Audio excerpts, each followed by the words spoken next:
All right, I'm not sure what to call this. It's kind of like latching onto sounds and training your ear while mixing. Let's call it that. All right, so this topic actually came up during the book club that's on my Patreon Discord server. And we've been reading Bobby Owsinski's workbook, like actually going through the workbook and doing the exercises and stuff. And so we've been talking a lot about mixing and specific things that we do while mixing and specific things that we've tried and what works and what doesn't work, basically. And I brought up this idea that I'm about to show you of what I do. And I never really thought that this would be a good topic for a video necessarily. It just didn't occur to me. And the people in the book club were like, Cato, you should make a video on that. So here I am. I'm making a video on it. So I have this beat I'm working on. It's in the very early stages. So, be nice to me. Don't judge me too harshly. But basically, the project for this one was to use samples from Splice Music. And so I've made this little beat. I'm just going to play it for you guys so you can kind of hear the context first.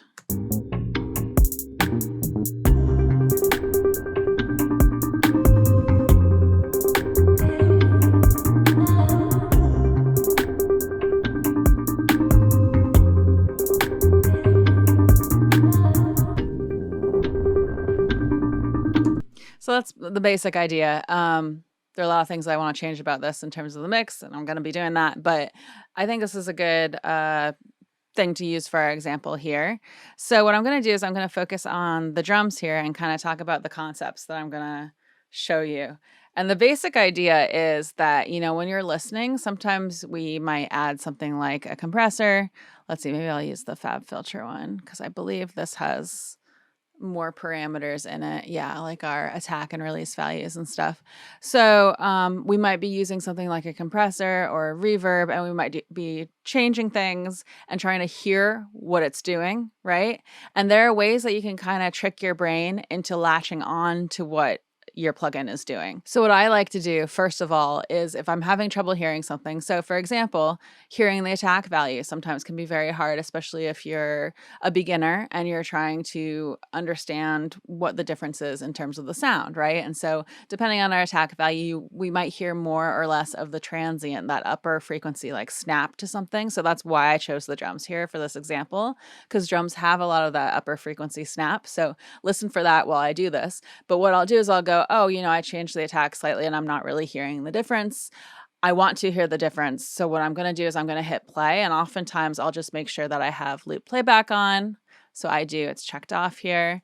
And then I'll loop a small section here, and I might solo the drums as well. And what I'll do is I'll crank the parameter. So I'll hit play and I'll crank it, and I'll listen to it cranked in both directions. And then I'll try to return to where I was and kind of figure out where I want it to be. And that can help your brain kind of focus on what that one parameter does within your plugin. So I'll show you that. So I change it a little. It doesn't make a huge difference, right? And I'm like, a beginner might be like, what is this even doing? But what you do is if you listen to that upper frequency,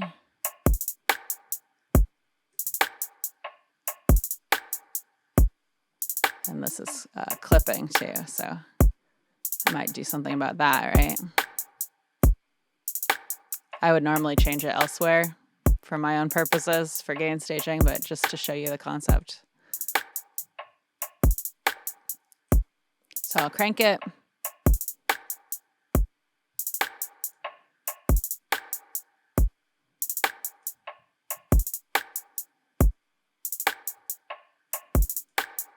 And that can help you kind of grasp what the parameter is doing.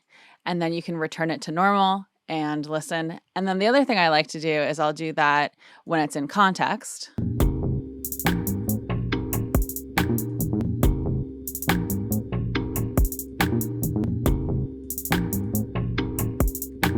And depending on how much, for this parameter, how much I want it to kind of pop out in the mix, I'm going to adjust it differently, right? But it's important to listen in context, because sometimes it might sound a little too, for example, snappy when it's by itself, but once it's in context with the mix, that amount of snappiness might be just what you want.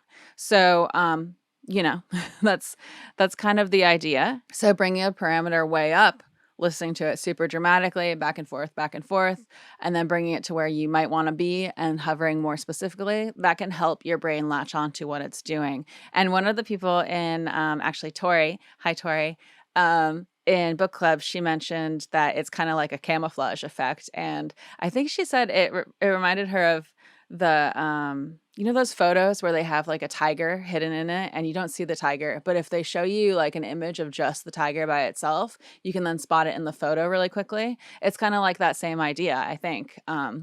So yeah, thanks for that analogy, Tori. And then what I'll also like to do is I'll solo the track, or I won't solo the track. I do all these things in context and out of context because it's important to listen in context, right? For the reasons I already went over. But basically, I'll hit play and then I'll bypass the plugin on and off too to hear the difference.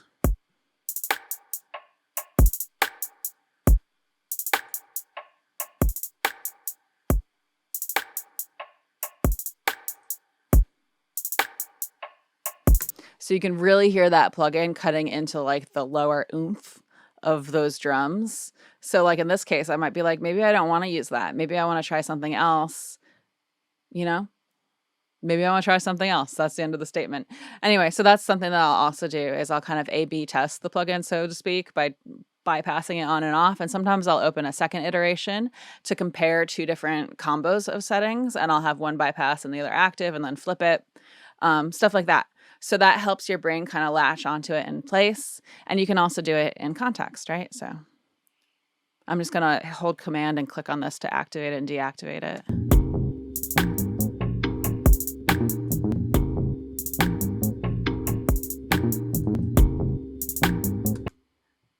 So yeah, I mean, I'm messing with the levels here as well. So, you know, if you really want to know how it's affecting things, it's really good to try to level match it as well. But this is showing you the idea. So I think that's basically it for what I wanted to show you. Again, it's the idea of cranking our parameters and then also bypassing and activating our plugins to help our brain kind of latch on to what it's doing. And it's okay to solo your tracks. I know a lot of people say, you know, you have to listen in context. And like, that's true. I agree with that mentality. It's really good to listen in context because otherwise you don't really know how it's affecting the whole mix. And a lot of times, for example, when we're EQing something, we often EQ things very dramatically so that they sit nicely in the mix and they sound very thin by themselves, right? But when they're put in an entire mix, that might be the good, like the thing that you want to do, right? I'm not going to say good or right or wrong, but that might be what you want to do because that might help it, you know, not interfere with other instruments. So yeah, that's the idea. You know, you can put things in isolation, you can turn things on and off, and you can push parameters to the extreme. And that helps your brain really latch on to what a plugin is actually doing for you. So I hope someone finds that helpful. Let me know what you think in the comments below. And as always, like, comment, subscribe, hit the notification bell. I'd appreciate all of that stuff. And I do have a Patreon. So it's patreon.com/CatoNoise. And my patrons get access to additional content. We're hanging out on the Discord server. That's the big thing that we've been focusing on lately.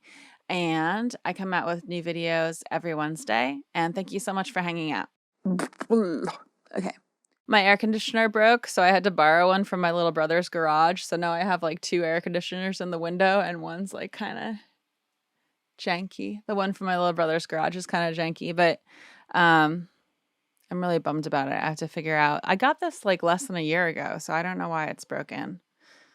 But I need my AC because I'm a pansy. So we're going to figure it out. And basically, oh my gosh, I have a fade right here. Why do I have a fade? I don't think I meant to do that. I'm going to delete it. Anyway, sorry, I get distracted. You know what? I did mean to do that fade. I did mean to do that fade. I'm going to undo it. All right. So let's see. Where was I? So I think I started rambling a little bit.